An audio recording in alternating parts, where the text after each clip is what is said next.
നമസ്കാരം. കഴിഞ്ഞ ക്ലാസ്സിൽ 7ാം ക്ലാസ്സിലെ കേരള പാഠാവലിയിലെ വീണപ്പൂവ് എന്ന ആശാൻ്റെ കൃതിയിലെ 2 ശ്ലോകങ്ങളായിരുന്നു നമ്മൾ വിശദീകരിച്ചത്. അതിൻ്റെ ബാക്കി ഭാഗം നമുക്കിപ്പോൾ നോക്കാം. കഴിഞ്ഞ ക്ലാസ്സിൽ നമ്മൾ പറഞ്ഞ കാര്യങ്ങൾ ഒന്നുകൂടെ ഓർമ്മപ്പെടുത്തുകയാണ്. പ്രധാനമായിട്ടും ഒരു പൂവിൻ്റെ പതനത്തിലൂടെ കവി ജീവിതത്തിൻ്റെ ക്ഷണികതയെ നമ്മുടെ മുമ്പിലേക്ക് കാണിച്ചു തരികയാണ്. ഇത് വളരെ ഉന്നത സ്ഥാനത്ത് രാജ്ഞിയെപ്പോലെ വിരാജിച്ചിരുന്ന ഒരു പുഷ്പം അടുത്ത ഏതാനും മണിക്കൂറുകൾക്കുള്ളിൽ മണ്ണിൽ വീണടിഞ്ഞു കിടക്കുന്ന കാഴ്ച കാണുമ്പോൾ ഒരു കവിയുടെ മനസ്സിലുണ്ടാക്കിയ ചില കാഴ്ചപ്പാടുകളാണ് വീണപ്പൂവ് എന്ന കവിതയിലൂടെ കുട്ടികൾ മനസ്സിലാക്കേണ്ടത്. ജീവിതം എത്ര ആർഭാടം നിറഞ്ഞതാണ്. ആ ആർഭാടം നിറഞ്ഞ ജീവിതം ചില നിമിഷങ്ങൾ കൊണ്ട് ഭൂമിയിൽ വീണടിഞ്ഞു പോകും. നോക്കിപ്പോൾ അറിയാം തന്നെ, വർത്തമാനകാലത്തിൽ കോവിഡ് എന്ന് പറയുന്ന ഒരു മഹാമാരി കടന്നു വരുമ്പോൾ എത്ര ആയിരം ജീവിതങ്ങളാണ്, എത്ര ഉന്നത സ്ഥാനങ്ങളിൽ വിരാജിച്ചിരുന്ന ആളുകളാണ് നിമിഷ നേരം കൊണ്ട് ഭൂമിക്കടിയിലേക്ക് പോയത്. ലോകം മുഴുവൻ ഭയപ്പെടുത്തിക്കൊണ്ട് COVID-19 വന്നപ്പോൾ എത്ര ഉന്നത സ്ഥാനങ്ങളിൽ വിരാജിച്ചിരുന്ന രാഷ്ട്രത്തിൻ്റെ തലവന്മാർ വരെ അടിയറവ് പറയേണ്ടി വന്നു. അങ്ങനെ നമ്മൾ ഓരോ കൃതിയെയും ഓരോ കവിതയെയും വർത്തമാനകാല സമസ്യകളുമായി ബന്ധപ്പെടുത്തി പഠിക്കുമ്പോൾ അത് കൂടുതൽ ഹൃദയക്ഷമമായി തീരും, ഹൃദയവുമായി സംവദിക്കും. ഹൃദയവുമായി സംവദിക്കുമ്പോഴാണ് കവികൾ യഥാർത്ഥത്തിലുള്ള കവികളായിട്ട് തന്നെ മാറുന്നത്. ആശാൻ്റെ കൃതികൾ പ്രത്യേകതയും അതുതന്നെയാണ്. അത് കൂടുതൽ സാമൂഹികമായിട്ടുള്ള മേഖലകളോട് അടുത്ത് നിൽക്കുന്നതാണ് എന്ന് കഴിഞ്ഞ ക്ലാസ്സിൽ നമ്മൾ പറഞ്ഞിരുന്നു. നോക്കുക, ഇവിടെ പുഷ്പമേ അധിക തുംഗപദത്തിലെത്ര ശോഭിച്ചിരുന്നിതൊരു രാജ്ഞി കണക്കയേ നീ, ശ്രീഭൂവിലസ്ഥിരമസംശയം ഇന്നു നിന്റെ ആഭൂതിയെങ്ങ് പുനരെങ്ങു കിടപ്പിതോത്താൽ, ലാളിച്ചു പെറ്റലതയൻപോടു ശൈശവത്തിൽ പാലിച്ചു പല്ലവപുടങ്ങളിൽ വെച്ചു നിന്നെ, ആലോലവായു ചെറു തൊട്ടിലും മാട്ടി താരാട്ടാലാഭമാർന്നു മലരേതലമർമരങ്ങൾ. ഇത്രയായിരുന്നു കഴിഞ്ഞ ക്ലാസ്സിൽ നമ്മൾ പറഞ്ഞിരുന്നത്. ഇവിടെ ചില പ്രശ്നങ്ങൾ നിങ്ങൾക്ക് തരാൻ മതി. ഇപ്പോൾ പല്ലവപുടം, പല്ലവത്തിൻ്റെ കുടം എന്ന രീതിയിലാണ് വിഗ്രഹിക്കേണ്ടത്. അർത്ഥം വ്യക്തമാകുന്ന രീതിയിൽ ഘടകപദങ്ങളെ വേർപെടുത്തി പറയുന്നതാണ് വിഗ്രഹം എന്ന് പറയുന്നത്. അപ്പോൾ പല്ലവപുടം, പല്ലവത്തിൻ്റെ കുടം. അങ്ങനെയാകുമ്പോൾ ദലമർമരം, ദലങ്ങളുടെ മർമരം, ദലങ്ങളുടെ മർമരം, ദലം ഇലയാണ്. താരാജാലം, താരാജാലം താരങ്ങളുടെ ജാലം, ജാലം കൂട്ടം, താരം നക്ഷത്രം. ബാക്കി നോക്കുക. ആലാപം പാട്ട്. ഇത്രയും കഴിഞ്ഞ ക്ലാസ്സിൽ നമ്മൾ പറഞ്ഞു വെച്ചതാണ്. ബാക്കി ഭാഗം നമുക്ക് നോക്കാം. പാലൊത്തെഴും പുതുനിലാവിലലം കുളിച്ചും, പാലൊത്തെഴും പുതുനിലാവിലലം കുളിച്ചും, ബാലാധപത്തിൽ വിളയാടിയും ആടലെന്നേ, നീലീല പൂണ്ടിളയ മൊട്ടുകളോടു ചേർന്നു ബാലത്വമങ്ങനെ കഴിച്ചിതു നാളിൽ നാളിൽ, ശീലിച്ചു ഗാനമിട ചേർന്നു ശിരസ്സുമാട്ടി കാലത്തെഴും കിളികളോടത മൗനമായി നീ ഈ ലോക തത്വവുമായി തെളിവാർന്ന താരാജാലത്തോടുന്മുഖതയാന്നു പഠിച്ചുരാവിൽ ഈ വണ്ണമൻപൊടു വളർന്നത നിന്റെ അംഗമാവിഷ്കരിച്ചു ചില ഭംഗികൾ മോഹനങ്ങൾ ഭാവം പകർന്നു വദനം കവിൾ കാന്തിയാർന്നു പൂവേ അതിൽ പുതിയ പുഞ്ചിരി സഞ്ചരിച്ചു. നോക്കുക നമ്മുടെ പാലൊത്തെഴും പുതുനിലാവിലലം കുളിച്ചു. പാലൊത്തെഴും പുതുനിലാവിൽ അലം കുളിച്ചു. പാലൊത്തെഴും പാലിൻ്റെ ശോഭയോട് കൂടിയ പാലിനെ പോലെ വെളുത്ത വെണ്മയുള്ള പാലൊത്തെഴും ഏതുപോലെ പുതുനിലാവിലലം കുളിച്ചും പാലിൻ്റെ ശോഭയുള്ള പാലിൻ്റെ വെണ്മയുള്ള പുതിയ നിലാവിൽ അലം കുളിച്ചും മതിയാവുന്നത് വരെ കുളിച്ചും. പൂവ് അധികവും രാത്രിയിലാണ് വിരിയുക. രാത്രി വിരിയുന്ന പൂവുകളുടെ പ്രത്യേകത എന്താണ്? അവ വെളുത്തിരിക്കും എന്നുള്ളതാണ്. മുല്ലപ്പൂവ് വെളുത്തിരിക്കുന്നു. അപ്പം പാലൊത്തെഴും പുതുനിലാവിലലം കുളിച്ചും പാലിൻ്റെ വെണ്മയുള്ള നിലാവില് മതിയാവുന്നത് വരെ കുളിച്ചു. ബാലാധവത്തിൽ വിളയാടിയുമാടലങ്ങേ ബാലാധവത്തിൽ പ്രഭാത സൂര്യൻ്റെ ചൂട്, കുളിർമയുള്ള ചൂട് എന്ന് പറയാം. തീഷ്ണമല്ല അതിൻ്റെ രശ്മി. ബാലാധവത്തിൽ വിളയാടിയും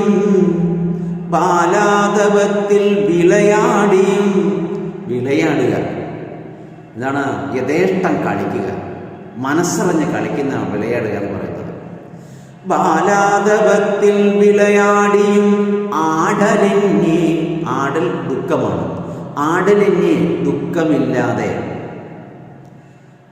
അപ്പം ശ്രദ്ധിക്കുക, പാലൊത്തെഴും പുതുനിലാവിലലം കുളിച്ചും ബാലാധവത്തിൽ വിളയാടിയും ആടലിഞ്ഞേ. അപ്പോൾ പാലിൻ്റെ വെണ്മയുള്ള നിലാവില്, പുതിയ നിലാവില്, കുളിർമയുള്ള നിലാവില് മതിയാവുന്നത് വരെ കുളിച്ചും പ്രഭാത സൂര്യൻ്റെ രശ്മികളേറ്റ് അതിൽ വിളയാടിയും അല്പം പോലും ആടലില്ലാതെ ദുഃഖമില്ലാതെ നീ ലീല പൂണ്ടിളയ മൊട്ടുകളോടു ചേർന്നു. നീ ലീല പൂണ്ടിളയ മൊട്ടുകളോടു ചേർന്നു. നീ ലീല പൂണ്ട് ഇളയ മൊട്ടുകളോട് ചേർന്നു. നീ ലീല പൂണ്ട്, ലീല കളിയാണ്. നമ്മുടെ നാട്ടിലെ ആളുകളുടെ പേരാണ് ലീല. പക്ഷേ സാഹിത്യത്തിൽ ലീല എന്ന് പറഞ്ഞാൽ ലീലാവിലാസങ്ങൾ അല്ലേ? ശ്രീകൃഷ്ണൻ്റെ ലീലാവിലാസങ്ങൾ എന്നൊക്കെ കേട്ടില്ലേ? ധാരാളം തരത്തിലുള്ള കളികളെ കൊണ്ട് മഹത്വമാണ് കൃഷ്ണൻ്റെ ജന്മം, ബാല്യകാലം പ്രത്യേകിച്ച്. അപ്പോൾ നീ ലീല പൂണ്ട്, നീ കളിക്കാനുള്ള ത്വരയോടുകൂടി ഇളയ മൊട്ടുകളോട് ചേർന്ന് ഒരു പൂവുണ്ടാവുമ്പോൾ അതിൻ്റെ തൊട്ട് താഴെ തന്നെ ധാരാളം ചെറിയ ചെറിയ മൊട്ടുകളും കാണാം. ഇത് സ്വാഭാവികമായൊരു കാഴ്ചയാണ്. ഈ കാഴ്ചകളെ വെച്ചുകൊണ്ടാണ് കവി പറയുന്നത്, പൂവ് ഇളയ മൊട്ടുകളോട് ചേർന്ന് ബാലത്വം, കുട്ടിക്കാലം നാളുകളായി കഴിച്ചുകൊണ്ടിരിക്കുകയാണ്. ഓരോ നാളുകൾ അല്ലേ? അപ്പോൾ ശ്രീകൃഷ്ണചരിതം മണിപ്രവാളത്തിൽ നിങ്ങൾക്ക് ആവശ്യമില്ല, 7ാം ക്ലാസ്സിലെ കുട്ടിക്ക് ആവശ്യമില്ലെങ്കിൽ പറയുകയാണ്. അതിൽ പറയുന്നുണ്ട്, കുമാരകന്മാരത മണ്ടി മണ്ടി ക്രമേണ സഞ്ചാരവിധം തുടർന്നാൽ. അവിടെ കുമാരകന്മാർ എന്ന് പറയുന്നത് കൃഷ്ണനും ബലരാമനാണ്.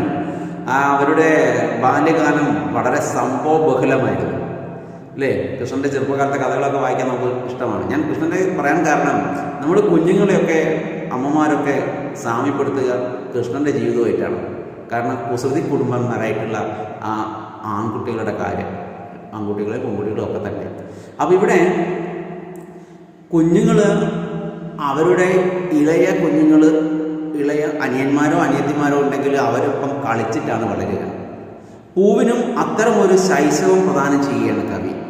കാരണം പൂ വിരിഞ്ഞു നിൽക്കുന്നതിൻ്റെ അടിയിൽ കുറേ മൊട്ടുകൾ കൂടിയുണ്ട്. അതുകൊണ്ടാണ് നീലീല പൂണ്ടിളയ മൊട്ടുകളോടു ചേർന്നു ബാലത്വമങ്ങനെ കഴിച്ചിതു നാളിൽ നാളിൽ എന്ന് പറയാൻ കാരണം. അവരും ശ്രദ്ധിക്കണം, പാലത്തെഴും പാലിന് തുല്യമായ അപ്പോൾ പാലിൻ്റെ സ്വാഭാവികമായിട്ടുള്ള ഗുണം എന്താണ്? അതിൻ്റെ മാധുര്യം മാറ്റി വയ്ക്കുക. അതിൻ്റെ ഗുണമെന്ന് പറയുന്നത്, അതിൻ്റെ സവിശേഷത എന്ന് പറയുന്നത് തൂവെള്ള നിറമാണ് എന്നാണ്. അപ്പം നിലാവിന് പാലിൻ്റെ നിറത്തെയാണ്, നിലാവിനും വെണ്മയാണെന്ന് നമുക്കറിയാം. അപ്പോൾ പാലത്തെഴും പുതുനിലാവിൽ അലം കുളിച്ചും, അലം മതിയാവുന്നത് വരെ കുളിച്ചും, ബാലാതപത്തിൽ ബാലസൂര്യൻ്റെ ചൂടില്, സൂര്യാതപത്തിൽ ബാലസൂര്യൻ്റെ കുളിർമയുള്ള പ്രകാശത്തില് വിളയാടിയും ആടലങ്ങി യാതൊരുവിധ ദുഃഖവുമില്ലാതെ. കുഞ്ഞുങ്ങൾക്കൊരു ദുഃഖവും അറിയണ്ടല്ലോ. ദുഃഖമൊക്കെ അച്ഛനും അമ്മയ്ക്കുമാണ്. സാമ്പത്തിക പ്രയാസങ്ങൾ, രോഗങ്ങൾ, അങ്ങനെയുള്ള പീഡകൾ ഒക്കെ കുഞ്ഞുങ്ങൾക്ക് എന്താ അറിയണം? ഒന്നുമില്ല. അതുകൊണ്ട് ആടലങ്ങി ദുഃഖമില്ലാതെ നീ ലീല പൂണ്ടിളയ മൊട്ടുകളോടു ചേർന്നു, നീ ലീല പൂണ്ടിളയ മൊട്ടുകളോടു ചേർന്നു, നീ ലീല പൂണ്ട്, നീ കളിക്കാനുള്ള വാസനയോടുകൂടി ചെറിയ കുട്ടികളോടൊപ്പം ചേർന്ന് ബാലത്വം അങ്ങനെ കഴിച്ചിതു നാളിൽ നാളിൽ. അപ്പോൾ പൂവ് എങ്ങനെയാണ് അതിൻ്റെ ബാലത്വം കഴിച്ചത്, ബാല്യകാലം കഴിച്ചത് എന്ന് ചോദിച്ചു കഴിഞ്ഞാൽ നിങ്ങൾ എഴുതേണ്ടത് ഇതാണ്. തൊട്ട് മുമ്പത്തെ വരി കൂടി എഴുതണം. ഒരു കുഞ്ഞിനെ അമ്മ കയ്യിൽ വെച്ച് വളർത്തിക്കൊണ്ട് വരുന്നത് പോലെ എന്താണ്? ലാളിച്ചു പെറ്റലത അൻപോടു ശൈശവത്തിൽ പാലിച്ചു പല്ലവ കുടങ്ങളിൽ വെച്ചു നിന്നെ ആലോലവായു ചെറു തൊട്ടിലു മാട്ടി താരാട്ടാലാപമാർന്നുതൽ മലരേതല മർമരങ്ങൾ. അപ്പോൾ ഒരു കുഞ്ഞിൻ്റെ ജീവിതത്തിൽ എന്തെല്ലാം സംഭവിക്കാൻ സാധ്യതയുണ്ടോ അതെല്ലാം എവിടെ? പൂവിൻ്റെ ജന്മത്തിലേക്ക് ആരോപിച്ചുകൊണ്ടാണ് വീണപൂവ് മുന്നോട്ട് പോകുന്നത്. അപ്പോൾ യഥാർത്ഥത്തിൽ വീണപൂവ് എന്ന് പറയുന്നത് വീണു പോകുന്ന ജീവിതത്തെക്കുറിച്ചാണ് പറയുന്നത്, അല്ലേ? ആലോചിച്ച് നോക്കിയാൽ നമുക്കറിയാം ഇപ്പോൾ കുഞ്ഞുങ്ങളായാലും അവർക്കടക്കം മുന്നിൽ കാണാൻ കഴിയുന്ന ജീവിതത്തിൻ്റെ ധാരാളം അവസ്ഥകളുണ്ട്. അതുകൊണ്ട് അത്തരം അവസ്ഥകളുമായി താരതമ്യം ചെയ്തുകൊണ്ട് ഈ കവിത പഠിച്ചു കഴിഞ്ഞാൽ വളരെ നല്ലതായിരിക്കും. നോക്കുക, അടുത്ത് നോക്കൂ. അങ്ങനെ നീ ലീല പൂണ്ട് ഇളയ മുട്ടുകളോട് ചേർന്ന് കുട്ടിക്കാലം അങ്ങനെ ഓരോ നാളിൽ ദിവസം അങ്ങനെ കഴിച്ചുകൊണ്ട് വരുന്ന സമയത്ത് നീ പഠിച്ചു. അല്പം ബാലത്വം അങ്ങനെയാണല്ലോ, ബാലത്വം, ശൈശവം, ബാലൻ അങ്ങനെയാണല്ലോ, കൗമാരം അങ്ങനെ പൂരിയാണ്. അപ്പോൾ ശീലിച്ചു ഗാനമിട ചേർന്നു ശിരസ്സുമാട്ടി കാലത്തെഴും കിളികളോടത മൗനമായി നീ ശീലിച്ചു. എന്താ ശീലിച്ചത്? ഗാനം ഇടചേർന്നു പാടി ശിരസ്സുമാട്ടി ലയിച്ച് കിളികളോട് മൗനമായി സംസാരിക്കാൻ നീ പിന്നീട് പഠിച്ചു. അപ്പോൾ പൂക്കളിൽ നിന്ന് തേൻ കുടിക്കാൻ വേണ്ടി വരുന്ന ചിത്രശലഭങ്ങളുണ്ടാവും, ചെറിയ ചെറിയ കിളികളുണ്ടാവും. അതെല്ലാം ഓരോരോ പാഠങ്ങൾ പഠിപ്പിക്കാൻ വരുന്ന ഗുരുനാഥന്മാരായിട്ടാണ് കണക്കാക്കപ്പെടുന്നത്. കുട്ടികൾക്ക് കുഞ്ഞിൻ്റെ ആദ്യത്തെ ഗുരു ആരാണെന്ന് ചോദിച്ചാൽ അമ്മയാണ്, അച്ഛനാണ് എന്ന് പറയാം. അപ്പോൾ ഇവിടെ പിന്നെ കൂട്ടുകാരൻ. അപ്പം ഇവിടെയും അങ്ങനെ തന്നെ ശീലിച്ചു ഗാനമിട ചേർന്ന് ശിരസ്സുമാട്ടി കാലത്തെഴും കിളികളോടത മൗനമായി നീ. എന്താണ്? നീ പിന്നീട് ശീലിച്ചു ഇടചേർന്ന് ഗാനം പാടാനും. എന്ന് പറഞ്ഞാൽ കാറ്റടിച്ച് ഇങ്ങനെ പാടിക്കൊണ്ടിരിക്കുമ്പോൾ കുട്ടികൾ, 1-ാം ക്ലാസ്സിലെ കുട്ടികളും 2-ാം ക്ലാസ്സിലെ കുട്ടികളൊക്കെ നമുക്കറിയാം ഒരു പാട്ട് പാടുന്നത് പ്രത്യേക താളക്രമത്തിലാണ്, അല്ലേ? ഒന്നിച്ച് പാടുമ്പോൾ എല്ലാവർക്കും ഒരാവേശം ഉണ്ടാവാറുണ്ട്. അതുപോലെ ആ ആവേശമാണ് ഇവിടെ ഈ പൂവിലേക്ക് ആരോപിക്കുന്നത്. പൂക്കൾ ഒന്നാകെ നിന്ന് കാറ്റിൽ പെട്ടെന്ന് ആടുന്നു, കിളികൾ എന്ത് ചെയ്യുന്നു, തേൻ കുടിക്കാൻ വരുന്ന കിളികൾ പതുക്കെ പൂവിനെ നോവിക്കാതെ, നമ്മൾ പൂ പറിക്കുന്ന പോലെ എല്ലാ കിളികൾ തേൻ കുടിക്കുക, അവയുടെ കൂർത്ത അഗ്രം പതുക്കെ അതിലേക്ക് താഴ്ത്തി തേൻ മാത്രം വലിച്ചെടുക്കുന്നു, പൂ അതേപോലെ തന്നെ നിലനിർത്തുന്നു. നമ്മൾ തേൻ കുടിക്കാൻ വേണ്ടി പൂ പറിക്കുക എങ്ങനെയാണ്, കൊമ്പോട് കൂടി ഒടിച്ചെടുക്കും, എന്നിട്ട് പൂ പറിച്ചെടുത്ത് വലിച്ചെറിയുകയാണ് ചെയ്യുക. അപ്പോൾ അത്തരം ഒരു ദുഷ്ടബുദ്ധി കിളികൾക്കില്ല. അവ എന്ത് ചെയ്യുന്നു, പതുക്കെ പൂ പോലും അറിയാതെ അതിലെ മധുരം ഊറ്റിയെടുക്കുന്ന സ്വഭാവമാണ് കിളികൾക്കുള്ളത്. അപ്പോൾ അവയ്ക്കൊപ്പം പാട്ട് പാടുന്നു എന്നുള്ള ഈ പ്രയോഗം വളരെ അർത്ഥവത്തായിട്ടുണ്ട് എന്നാണ്. ശീലിച്ചു ഗാനമിട ചേർന്നു ശിരസും ആട്ടി കാലത്തെഴും കിളികളോടത മൗനമായി നീ. കാലത്തെ എഴുന്നേൽക്കുന്ന, കാലത്തെ ഉണരുന്ന കിളികളാണ് നിന്റെ സഹവാസം. കിളികളോടാണ് നീ സഹവാസം. അവരോട് നീ ഒന്നും പറയുന്നില്ല, മൗനമായിട്ടാണ്. പോവാണല്ലോ, മൗനമായിട്ടാണ്. മൗനമായി നീ അവരിൽ നിന്ന് പിന്നീട് മൗനമായി നീ ഈ ലോക തത്വവും അയേ തെളിവാർന്ന താരാജാലത്തോടുന്മുഖതയാർന്നു പഠിച്ചു രാവിൽ. ഈ ലോകതത്വവുമായി തെളിവാർന്ന ഈ ലോകതത്വം പൂവ് ആരിൽ നിന്നാണ് പഠിക്കുന്നതെന്നാണ് കവി പറയുന്നത്. തെളിഞ്ഞു കത്തുന്ന താരാജാലം, നക്ഷത്രക്കൂട്ടങ്ങൾ. താരകം നക്ഷത്രങ്ങളാണ്. ആ താരാജാലം നക്ഷത്രക്കൂട്ടങ്ങളോട് താല്പര്യരായി നിന്ന് ഉന്മുഖത, താല്പര്യം, ആ നക്ഷത്രക്കൂട്ടങ്ങളോട് താല്പര്യം വെച്ചുകൊണ്ട്, അല്ലെങ്കിൽ നക്ഷത്രക്കൂട്ടങ്ങളോട് പഠിപ്പിക്കുന്ന എന്താണ് ഈ ലോകതത്വം വളരെ താല്പര്യത്തോടു കൂടി നീ രാത്രിയിൽ തന്നെ പഠിച്ചു രാവിൽ എന്നാണ്. രാത്രിയിൽ നീ പഠിച്ചെടുത്തു. ആകാശത്തേക്ക് വിടർന്നു നിൽക്കുന്ന പൂവ് കാണുന്നത് ആരെയായിരിക്കും? നക്ഷത്രങ്ങളെ മാത്രമേ കാണാൻ സാധ്യതയുള്ളൂ. കാരണം ആകാശത്താണ് നക്ഷത്രങ്ങൾ ഉണ്ടാവുക. അതുകൊണ്ട് തന്നെ കവിയുടെ സങ്കല്പത്തിന് വളരെ അടിസ്ഥാനം എന്ന് പറയുന്നത് എന്താണ്? സ്വാഭാവികത എന്ന് പറയുന്നത് എന്താണ്? ആകാശത്തേക്ക് നോക്കുന്ന പൂവ്, വിരിഞ്ഞു നിൽക്കുന്ന പൂവ് കാണുന്നത് നക്ഷത്രങ്ങൾ. അതുകൊണ്ട് തന്നെ ഈ ലോകത്തിൻ്റെ തത്വം, ഈ ലോകത്തിൻ്റെ പൊതുതത്വം നക്ഷത്രങ്ങളിൽ നിന്നാണ് പൂവ് പഠിച്ചിട്ടുള്ളത് എന്നാണ് കവി പറയുന്നത്. ഒരു ചോദ്യം അവിടെയുണ്ട്. എന്താണ്? ലോകതത്വം ആരിൽ നിന്നാണ് പൂവ് പഠിച്ചിട്ടുള്ളത്? അത് നക്ഷത്രജാലത്തിൽ, താരാജാലത്തോട് എന്നാണ് കവി പറയുന്നത്. താരാജാലത്തോട് ഉന്മുഖതയാർന്നു പഠിച്ചു രാവിൽ എന്നാണ്. അർത്ഥം കിട്ടിയിട്ടുണ്ടാവുമെന്ന് എഴുതട്ടെ, നോക്കുക. പാലത്തെഴും പുതുനിലാവിലം കുളിച്ചും ബാലാധവത്തിൽ വിളയാടിയും ആടലങ്ങി നീലീല പൂണ്ടിളയ മുട്ടുകളോടു ചേർന്നു ബാലത്വമങ്ങനെ കഴിച്ചിതു നാളിൽ ശീലിച്ചു ഗാനമിട ചേർന്നു ശിരസുമാട്ടി കാലത്തെഴും കിളികളോടത മൗനമായി നീ ഈ ലോകതത്വവുമായി തെളിവാർന്ന താരാജാലത്തോടുന്മുഖതയാർന്നു പഠിച്ചു രാവിൽ. ഇനി നിങ്ങൾ പഠിക്കാനുള്ള അവസാനത്തെ ശ്ലോകം. ഈ വണ്ണമൻപൊടു വളർന്നത നിന്റെ അംഗമാവിഷ്കരിച്ചു ചില ഭംഗികൾ മോഹനങ്ങൾ. ഭാവം പകർന്നു വദനം കവിൾ കാന്തിയാർന്നു പൂവേ അതിൽ പുതിയ പുഞ്ചിരി സഞ്ചരിച്ചു. ഇനി നമുക്ക് ആലോചിച്ച് നോക്കുക. നമുക്ക് ക്രമേണ മനുഷ്യത്വം പൂവിലേക്ക് ആരോപിക്കുകയാണ്. മനുഷ്യത്വം പൂവിലേക്ക് മാനുഷികത ആരോപിക്കുകയാണ് എന്ന് പറഞ്ഞാൽ മനുഷ്യനെ പോലെ പൂവിനെ കാണുകയാണ് കവി ഇവിടെ. പ്രത്യേകിച്ച് ഈ പൂവ് ഒരു പെൺകുട്ടിയെപ്പോഴാണ് കവി ഓർമ്മിച്ചുകൊണ്ടിരിക്കുന്നത്.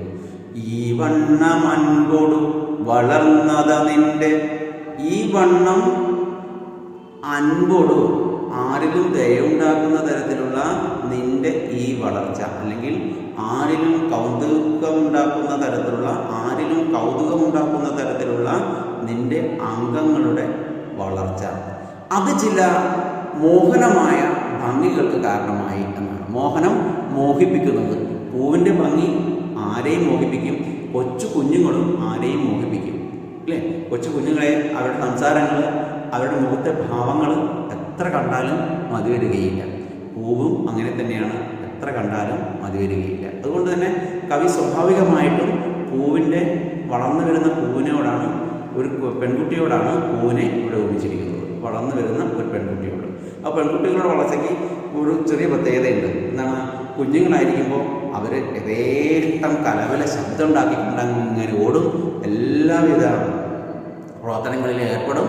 പക്ഷേ കുറച്ചൊന്ന് വലുതാവുന്നതനുസരിച്ച് ഒരടക്കം സ്വാഭാവികമായി അവരിലേക്ക് കടന്നു വരും. കുട്ടികൾ വളർന്നു വരുമ്പോൾ അവരിലേക്ക് ലജ്ജ വരും, മുഖത്തൊരു തുടുപ്പ് വരും, അങ്ങനെ ആകെപ്പാടൊരു മാറ്റം പ്രകടമാകും. ഈ ആൺകുട്ടികളെ പോലെ തങ്ങൾക്കൊന്നും അങ്ങനെ ഓടിക്കളിക്കാൻ പറ്റില്ല, അങ്ങ് ഉച്ചത്ത് സംസാരിക്കാൻ പറ്റുകയില്ല എന്ന ബോധം സമൂഹം അവരിലേക്ക് പതുക്കെ പതുക്കെ പതുക്കെ അങ്ങ് അടിച്ചേൽപ്പിക്കുകയാണ്. സ്വാഭാവികമായിട്ടും പെൺകുട്ടിക്ക് വരുന്ന മാറ്റമാണ് അവിടെ. അപ്പോൾ അതുകൊണ്ടായിരിക്കണം കവി ഇങ്ങനെ പറയാൻ കാരണം. എങ്ങനെ പറയാൻ കാരണം? ഈ വണ്ണമൻപൊടു വളർന്നത് നിന്റെ അംഗമാവിഷ്കരിച്ചു, നിന്റെ ശരീരം ആവിഷ്കരിച്ചു ചില ഭംഗികൾ മോഹനങ്ങൾ, ചില ഭംഗികൾ മോഹനങ്ങൾ. പിന്നെന്താണ്? ഭാവം പകർന്നു വദനം, കവിളിന് മുഖത്ത് ഒരു പ്രത്യേക ഭാവം വരാൻ തുടങ്ങി. ഭാവം പകർന്നു വദനം കവിൾ കാന്തിയാർന്നു, കവിളൊക്കെ തൊടുത്തു, കവിൾ കാന്തിയാർന്നു. പിന്നെയോ പൂവേ പൂവേ അതിൽ പുതിയ പുഞ്ചിരി സഞ്ചരിച്ചു, ഗൂഢമായ പുഞ്ചിരി അതിലുണ്ടായി എന്നാണ്. ഇനി ഭാവിയിലേക്കുള്ള വളർച്ചാ സ്വപ്നങ്ങൾ അതെല്ലാം നിഴലിക്കുന്ന ഒരു സ്വപ്നം, അതൊരു ഒളിപ്പിച്ചു വെച്ച പുഞ്ചിരിയായിട്ട് ഇവിടെ പൂവിൻ്റെ മുഖത്ത് ഉണ്ടായി എന്നാണ് പറയുന്നത്. കുഞ്ഞിൻ്റെ മുഖത്ത് അതുണ്ടാവുമല്ലോ. അപ്പം ശ്രദ്ധിക്കുക, ഇത്രയും ശ്ലോകങ്ങളാണ് നിങ്ങൾക്ക് 7ാം ക്ലാസ്സിൽ പഠിക്കാനുള്ളത്. അവിടെ മനസ്സിലാക്കാൻ പ്രയാസം ഒന്നും ഉണ്ടാവില്ല എന്നാണ് ഞാൻ വിചാരിക്കുന്നത്. എന്തെങ്കിലും സംശയങ്ങളുണ്ടെങ്കിൽ അടിയിൽ നിങ്ങൾക്ക് എഴുതി ചോദിക്കാം. എപ്പോഴും റെഡിയാണ്. നമുക്ക് വിശദീകരിക്കാനുള്ള ഭാഗം വീണ്ടും വിശദീകരിക്കാം, ഒക്കെ ചെയ്യാം. അപ്പം ശ്രദ്ധിക്കുക ഒന്നുകൂടി. പാലൊത്തേഴും പുതുനിലാവിലലം കുളിച്ചും ബാലാതപത്തിൽ വിളയാടിയുമാടലെന്നേ നീലീല പൂണ്ടിലയ മുട്ടുകളോടു ചേർന്നു ബാലത്വമങ്ങനെ കഴിച്ചിതു നാളിൽ നാളിൽ ശീലിച്ചു ഗാനമിട ചേർന്നു ശിരസുമാട്ടി കാലത്തെഴും കിളികളോടത മൗനമാനി ഈ ലോകതത്വവുമയേ തെളിവാർന്ന താരാജാലത്തൊടുമുഖതയാർന്നു പഠിച്ചുരാവിൽ ഈ വണ്ണമൻപൊടു വളർന്നത നിന്റെ അംഗമാവിഷ്കരിച്ചു ചില ഭംഗികൾ മോഹനങ്ങൾ ഭാവം പകർന്നു വദനം കവിൾ കാന്തിയാർന്നു പൂവേ അതിൽ പുതിയ പുഞ്ചിരി സഞ്ചരിച്ചു. ഇതിൽ മോഹനം മോഹിപ്പിക്കുന്നത് എന്നാണ്. അതുപോലെ വദനം മുഖം, വദനം എന്ന് പറഞ്ഞാൽ മുഖം. അപ്പം ആസ്യം എന്ന് പറഞ്ഞാലും മുഖം തന്നെയാണ്. വദനം മുഖം, ആസ്യം എന്ന് പറഞ്ഞാലും ഹാസ്യമല്ല, ആസ്യം എന്ന് പറഞ്ഞാലും മുഖമാണ്. കാന്തി നമ്മൾ കഴിഞ്ഞ ദിവസം പറഞ്ഞു, കാന്തി ശോഭയാണ്. കാന്തി ശോഭ, ദ്യുതി ഒളി എന്നൊക്കെ പറഞ്ഞാലും കാന്തി, ദ്യുതി, ശോഭ, ഒളി എന്നൊക്കെ പറഞ്ഞാലും കാന്തിക്ക് സമാനമായ പദങ്ങളാണ്. പൂവിൻ്റേത് വളരെ എളുപ്പത്തിൽ പഠിക്കാൻ കഴിയുന്നുണ്ട്.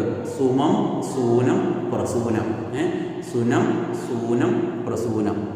സുനം, സൂനം, കുസുമം, പ്രസൂനം എന്നൊക്കെ പറയും. ധാരാളം പേരുകൾ, പര്യായ പദങ്ങൾ പുഷ്പത്തിനുണ്ട്.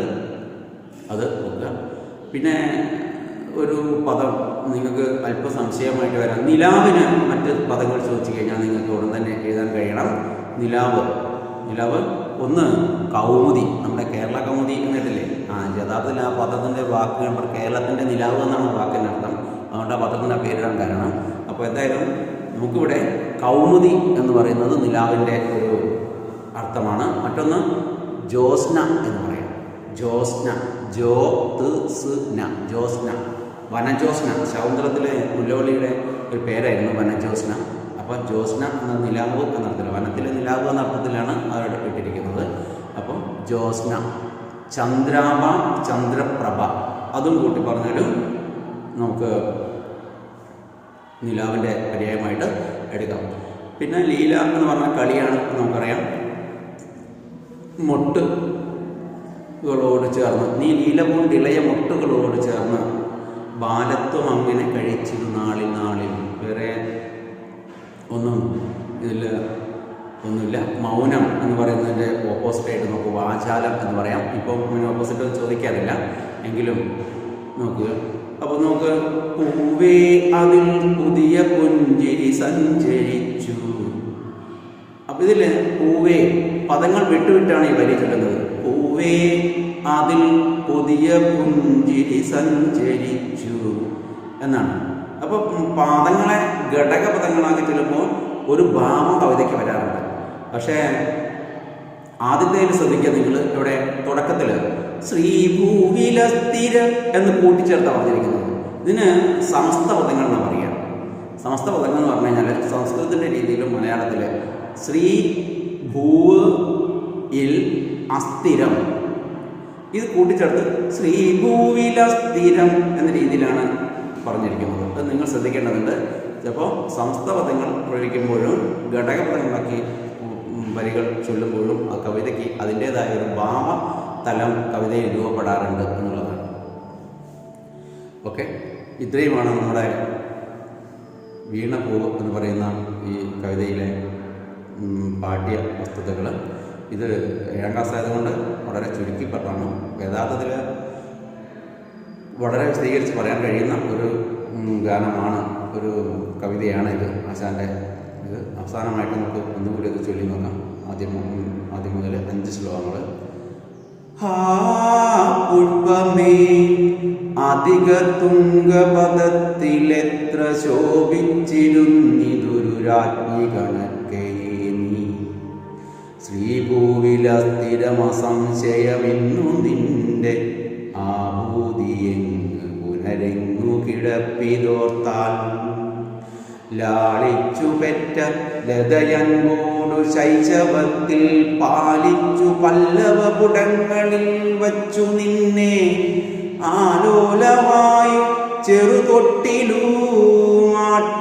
താരാട്ടാലാപമാമു മലരേതലമർമരങ്ങൾ. പാലൊത്തെഴും പുതുനിലാവിലലം കുളിച്ചും ബാലാതപത്തിൽ വിളയാടിയും ആടലെങ്ങി നീലീലമുണ്ടിലയ മുട്ടുകളോടു ചേർന്നു ബാലത്വമങ്ങനെ കഴിച്ചിതു നാളിൽ നാളിൽ. ശീലിച്ചു ഗാനമിട ചേർന്നു ശിരസ്സുമാട്ടി കാലത്തെഴും കിളികളോടത മൗനമായി. ഈ ലോകതത്വവുമയേ തെളിവാന്ന താരാജാലത്തൊടുന്നു ഹൃദയാന്നു പഠിച്ചുരാവിൽ. ഈ വണ്ണമൻപൊടു വളർന്നത നിന്റെ അംഗമാവിഷ്കരിച്ചു ചില ഭംഗികൾ മോഹനങ്ങൾ. ഭാവം പകർന്നു വദനം കവിൾ കാന്തിയാന്നു പൂവേ അതിൽ പുതിയ പുഞ്ചിരി സഞ്ചരിച്ചു. ഓക്കെ, നമസ്കാരം.